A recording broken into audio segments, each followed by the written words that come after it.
Hello friends, AOC4 company का return every year हमें इसको फाइल करना होता है। जितनी भी इंडिया में रजिस्टर्ड कंपनी हैं, फिर चाहे वो लिस्टेड हो या फिर अनलिस्टेड हो, सभी को एनुअली AOC04 फॉर्म फाइल करना होता है। कंपनी कंप्लायंस के ऊपर हमने एक अलग से वीडियो बनाया हुआ है, अगर वो आपने नहीं देखा है तो आप देख सकते हो, लिंक डिस्क्रिप्शन में आपको मिल जाएगा। आज हम देखेंगे AOC4 को कैसे फाइल किया जाता है और इस साल क्या चेंज हुए हैं पिछले साल के कंपैरिजन में, और ड्यू डेट इसकी क्या होती है। वैसे इसकी कोई स्पेसिफिक ड्यू डेट नहीं होती है, लेकिन ड्यू डेट कैलकुलेट कैसे की जाती है, इसकी जो ड्यू डेट है वहां पे लिखा हुआ है कि with in 30 days of AGM। अब जब भी आपकी एनुअल जर्नल मीटिंग होगी किसी भी कंपनी की, वहां से 30 डेज, तो अब क्योंकि AGM की जो लास्ट डेट है वो आप कब तक कर सकते हो, एनुअल जर्नल मीटिंग 30 सितंबर तक। अब क्योंकि एनुअल जनरल मीटिंग ही आप कर सकते हो 30 सितंबर तक, इट मींस वहां से 30 डेज, तो 29 अक्टूबर, मतलब हम ये कह सकते हैं कि 29 अक्टूबर के बाद तो आप AOC4 फाइल नहीं कर सकते हो। तो इनडायरेक्टली जो ड्यू डेट हो गई वो हो गई 29 अक्टूबर। अब अगर किसी ने AGM पहले कर ली, सपोज 1 सितंबर को कर लिया, तो उसकी ड्यू डेट उसी तरह से चेंज हो जाएगी। किसी ने AGM कर ली 15 सितंबर को, तो उसकी ड्यू डेट उस हिसाब से चेंज हो जाएगी। बट क्योंकि आप AGM को 30 सितंबर तक ही कंडक्ट कर सकते हो, तो जो मैक्सिमम जहां तक खिंच सकती है AOC4 की ड्यू डेट वो है 29 अक्टूबर। ठीक है, तो इसको हम लोग देखेंगे। इसका पर्पस बहुत ही सिंपल है। जो भी कंपनी की बैलेंस शीट होती है, प्रॉफिट एंड लॉस होता है, ये सारी पब्लिक डॉक्यूमेंट्स होते हैं। अब हमें किसी कंपनी में इन्वेस्ट करना है, किसी कंपनी में पैसा लगाना है, तो हमें उसकी कंपनी की जो फाइनेंशियल हेल्थ है वो कैसे पता चलेगी। वो पता चलेगी MCA की वेबसाइट से, और MCA की वेबसाइट पर डेटा कहां से आएगा, वो आएगा AOC4 से। तो हर कंपनी अपनी balance sheet, profit and loss, जो भी डॉक्यूमेंट्स हैं वो अपलोड करते हैं, फिर वो पब्लिकली अवेलेबल हो जाता है। अगर मुझे आज किसी भी कंपनी की बैलेंस शीट डाउनलोड करनी है, मैं कर सकता हूं 100 रुपए पे करके। तो AOC4 यही काम करता है। तो आज हम देखेंगे भाई स्टेप टू स्टेप प्रैक्टिकल पूरा देखेंगे कहां से AOC4 फॉर्म फाइल किया जाता है। सबसे पहले देखते हैं इसको डाउनलोड कैसे करना है। mca.gov.in ये वेबसाइट है। इसी वेबसाइट पे हमें जाना है, और ऊपर आप देखोगे तो यहां पर देखिए ऑप्शन आ रहा है फॉर्म्स एंड डाउनलोड्स का। इस पे करेंगे क्लिक। इस पे क्लिक करने के बाद नीचे आइए, यहां पर आपको AOC4 फॉर्म दिख जाएगा। कई सारे वर्जन आपको दिख रहे होंगे AOC के, आपको कौन सा डाउनलोड करना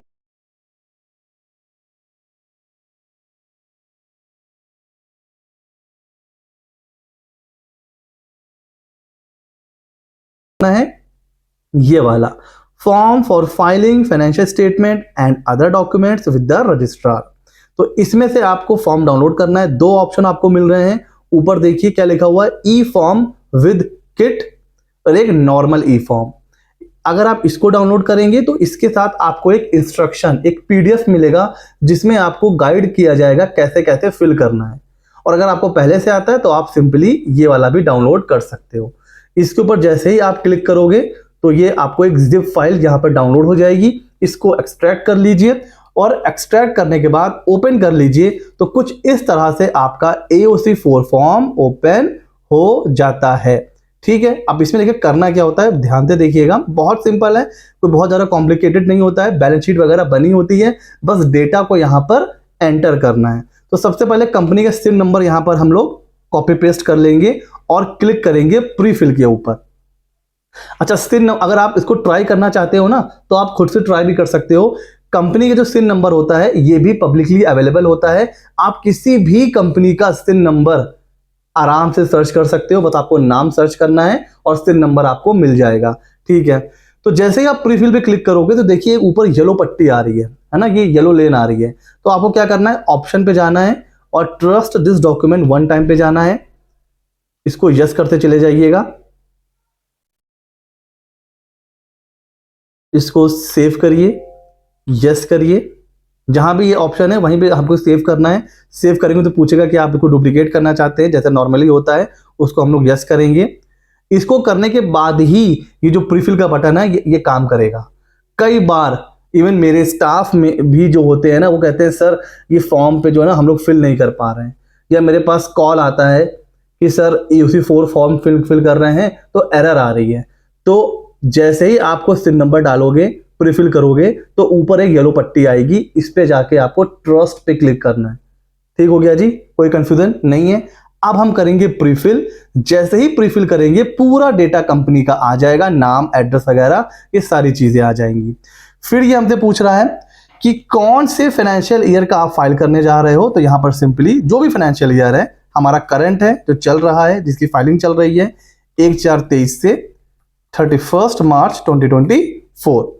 फिर ये पूछ रहा है, डेट पूछ रहा है, date of board of director की मीटिंग। तो हमेशा समझिए कंपनी की बैलेंस शीट बन जाती है, फिर जितने डायरेक्टर्स हैं वो बैठते हैं, वहां पर सारी चीजें डिस्कस होती हैं, profit and loss, balance sheet को डिस्कस किया जाता है, और सारे के सारे डायरेक्टर्स क्या करते हैं, profit and loss, balance sheet, notes to account उस पर साइन करते हैं, और एक डायरेक्टर की रिपोर्ट भी बनाते हैं। वो report, balance sheet, profit and loss, सारे नोट्स, ये सारी चीजें, डायरेक्टर की रिपोर्ट, ये सारी चीजें फिर कहां जाती हैं, एजीएम में, एनुअल जनरल मीटिंग में। तो एजीएम से पहले एक बोर्ड ऑफ डायरेक्टर की मीटिंग होती है, तो उसकी डेट हमें यहां पर देनी है। तो जो भी डेट है वो यहां पर आप उसको एंटर कर दोगे। ठीक है, अब नेचर ऑफ फाइनेंशियल स्टेटमेंट में जाएंगे। अब यहां पे देखिए पूछ रहा है प्रोविजनल है, अडॉप्टेड है, यहां पर आपको अडॉप्टेड करना है सिलेक्ट हमेशा। ठीक है, अच्छा, whether provisional financial statement filed earlier, तो उसको करेंगे नो। कई बार क्या होता है, अभी पूरी तरीके से जो बुक्स ऑफ अकाउंट है वो रेडी नहीं होती हैं, तो कई बार प्रोविजनल स्टेटमेंट भी, हालांकि ये नॉर्मल कंपनी के केस में नहीं होता है, लिस्टेड कंपनी के केस में होता है, उनको अपना प्रोविजनल सबमिट करना पड़ता है पहले। तो यहां पर नॉर्मली हम लोग नो करेंगे, इसको भी नो करेंगे। पूछ रहा है क्या एजीएम एडजर्न हुई है।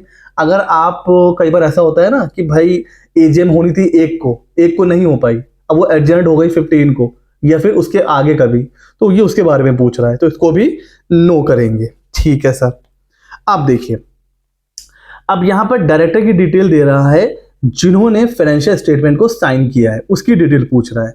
तो यहां पर हम डिन नंबर एंटर करेंगे 080। ठीक है, जो भी डायरेक्टर है उसका डिन नंबर यहां एंटर करेंगे, और जिस डेट में उसको फाइनेंशियल स्टेटमेंट साइन किया है डायरेक्टर ने, वो डेट हम यहां एंटर करेंगे और क्लिक करेंगे प्रीफिल के ऊपर।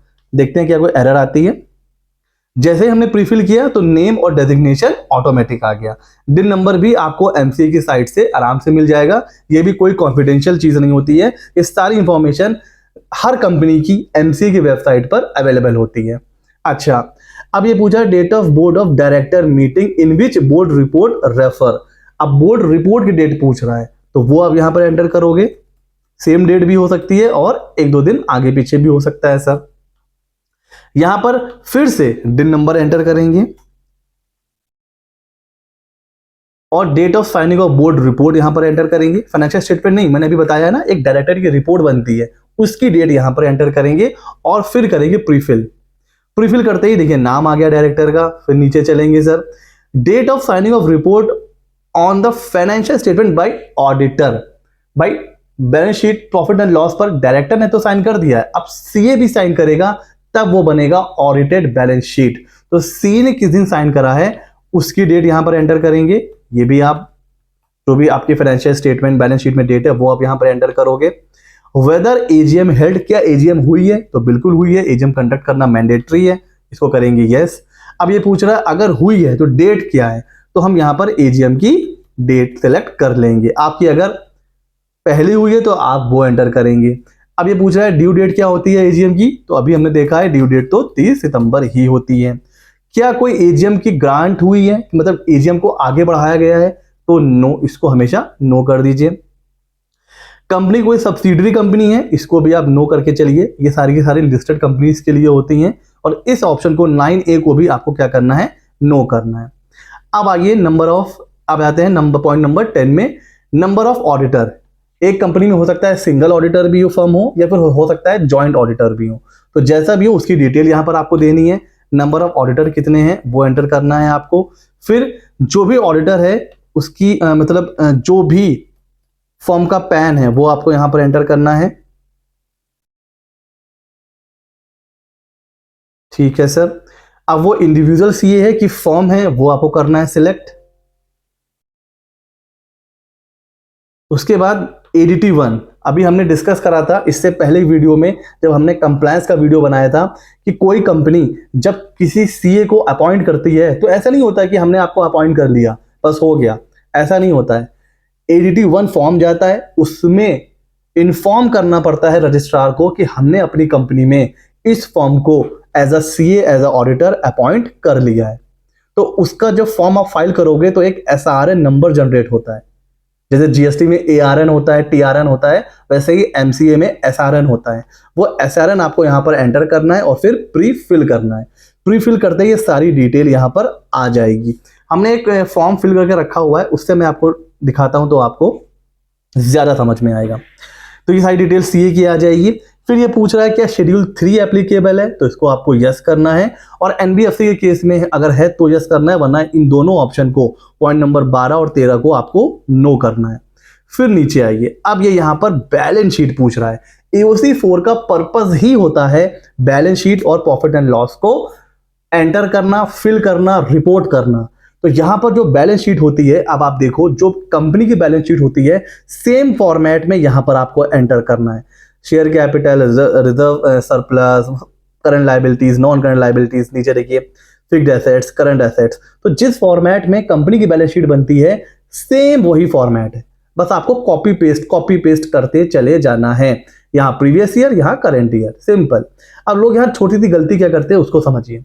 वो यहां तो एंटर कर देते हैं बट नीचे ये सारे शेड्यूल को वो क्या कर देते हैं, नील 0 करके छोड़ देते हैं, जबकि ऐसा नहीं है।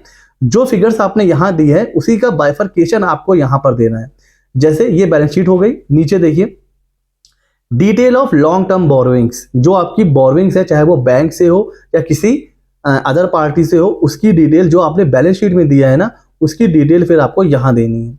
उसी तरह detail of short term borrowings, अगर अनसिक्योर्ड है उसकी डिटेल यहां पर देनी है।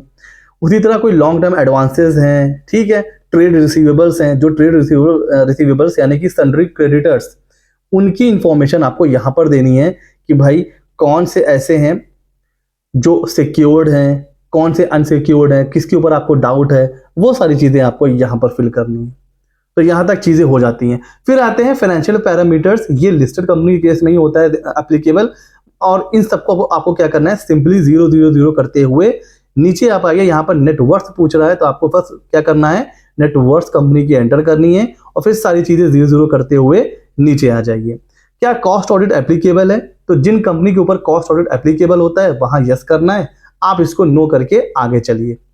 फिर बात आ जाती है, अभी तो बैलेंस शीट की बात हुई थी, अब बात आ जाती है प्रॉफिट एंड लॉस अकाउंट की। तो प्रॉफिट एंड लॉस अकाउंट में फिर क्या करना है, जिस फॉर्मेट में कंपनी का प्रॉफिट एंड लॉस होता है सेम फॉर्मेट यहां पर भी है, vertical, previous year, current year. यहां पर भी आपको कुछ दिमाग नहीं लगाना है, बस कॉपी पेस्ट करते हुए चले जाना है। चलते करते करते करते करते ये सारी चीजें आपको 0 कर देनी है। उसके बाद देखिए सबसे इंपॉर्टेंट पॉइंट, डिटेल और रिलेटेड टू प्रिंसिपल प्रोडक्ट और सर्विस। हो सकता है कंपनी एक से ज्यादा काम कर रही हो, उसमें से जो उसका प्रिंसिपल प्रोडक्ट है, प्रिंसिपल सर्विस है, उसके बारे में देना है। तो कितने प्रोडक्ट हैं उनका नंबर देना है आपको। फिर देखिए एनपीसीएस डिजिट कोड, ये कोड अब आपको क्या करना है, इसको आपको गूगल से सर्च करना पड़ेगा। अगर हम लोग गूगल पे आए यहां पर, तो आप यहां पर ऐसे सर्च कर सकते हो, एनपीसीएस कंपनी कोड। यहां पर एक क्लासिफिकेशन आ रहा है एमसीए का। यहां पर आने के बाद देखिए जो भी इंडस्ट्री आपके ऊपर एप्लीकेबल है वो आप यहां पर सर्च कर सकते हो। ठीक हो गया जी, सारी इंडस्ट्री है, तो जिस भी इंडस्ट्री का, जिस भी कंपनी का आप एओसी 4 फॉर्म फाइल कर रहे हो वो आप यहां से सर्च कर सकते हो, और वो चीज यहां पर आपको एंटर करनी है और फिर अपना टर्नओवर यहां पर एंटर करना है। यहां पर बहुत कंफ्यूजन आती है कि सर ये कोड कहां से मिलेगा, मैंने आपको दिखा दिया कहां से मिलेगा। ठीक है सर। उसके बाद ये नेटवर्थ वगैरह पूछ रहा है। फिर यहां पर देखिए हो क्या, बस इतना फॉर्म है एओसी 4 और आप कुछ नहीं करना है। बाकी ये रिलेटेड पार्टी ट्रांजैक्शन है, इसको आप छोड़ सकते हो। नीचे अभी आपसे क्या पूछ रहा है कि क्या आपके ऊपर सीएजी का ऑडिट एप्लीकेबल है, इसको नो करना है आपको। नीचे आ जाइए, अब ये पूछ रहा है कि क्या ऑडिटर ने अपनी रिपोर्ट में कोई एडवर्स रिमार्क दिया है, मतलब क्या सीए ने आपकी कंपनी की कुछ कमियां बताई हैं? अगर बताई हैं तो उसको यस करिए, वरना नो कर दीजिए। क्या कारो एप्लीकेबल है? यस अगर है तो यस, वरना नो कर दीजिए। सेक्रेटरियल ऑडिट एप्लीकेबल है तो यस, वरना नो कर दीजिए। ये सारी चीजें आपको बस नो करनी है, बिकॉज ये बड़ी कंपनीज, लिस्टेड कंपनी के केस में ही यस होता है, ठीक है, या जिसका टर्नओवर बहुत हाई होता है। तो बेसिकली आप इसको नो नो करते हुए अब नीचे आ जाइए। दो चीज बहुत इंपॉर्टेंट है, एक आपको ऑडिटेड फाइनेंशियल स्टेटमेंट और ऑडिटर की रिपोर्ट वो यहां पर अटैच करनी है, दूसरा डायरेक्टर की रिपोर्ट अटैच करनी है, ये मैंडेटरी है। उसके अलावा सीएसआर हो गया, सेक्रेटेरियल ऑडिट रिपोर्ट हो गई। अगर आपने यहां पर यस किया होता सेक्रेटेरियल ऑडिट रिपोर्ट में, तो फिर आपको ये अपलोड करना मैंडेटरी हो जाता। इसके अलावा भी अगर आपको कोई और डॉक्यूमेंट अपलोड करना है तो आप ऑप्शनल अटैचमेंट में जाके कर सकते हो। उसके बाद जब आप सारी चीजें फिल कर लोगे ना सर, फिर नीचे आ जाइए। इस फॉर्म की सबसे अच्छी बात पता है क्या? अगर आपने कोई एरर करी है, अगर आपने कोई मिस्टेक करी है, तो ये आपको यहीं बता देगा। कैसे? आपको चेक फॉर्म के ऊपर क्लिक करना है। अगर मैं ये इस फॉर्म के ऊपर जाऊं, ये फॉर्म अभी मैंने फिल नहीं किया है ना, और मैं क्लिक करूं एक बार जरा चेक फॉर्म के ऊपर, तो देखिए ये एरर बता रहा है कि भाई आपने क्या क्या चीजें नहीं एंटर करी हैं, कि आपने यहाँ पर देखिए मेंबरशिप नहीं डाला हुआ। अगर मैं यहाँ पर डालने के बाद फिर नीचे आऊँ, नीचे आऊँ, नीचे आऊँ, नीचे आऊँ, और अब मैं यहाँ पर चेक फॉर्म करूँ, तो अगली एरर आ गई कि आपने एसआरएन नहीं डाला है। तो इस तरह करते करते ना, अगर आप पहली बार भी फॉर्म फाइल कर रहे हो ना, तो बस आपको क्या करना है, चेक फॉर्म पे जाइए, वो एरर बता देगा, उस एरर को दूर करिए, फिर नीचे आइए, फिर चेक फॉर्म पे जाइए, अगली एरर बता देगा। तो इस तरह करके आप खुद से अपनी एरर चेक कर सकते हो। तो पूरा फॉर्म फिल करने के बाद आपको क्या करना है, चेक फॉर्म करना है। उसके बाद आपको डीएससी डिजिटल सिग्नेचर वगैरह अटैच करनी है फॉर्म में, और फिर क्या करना है, प्री स्क्रूटनी करने के बाद अपलोड कर देना है। अब EOC4 कैसे अपलोड किया जाता है, इसके ऊपर भी मैंने अलग से वीडियो बनाया हुआ है।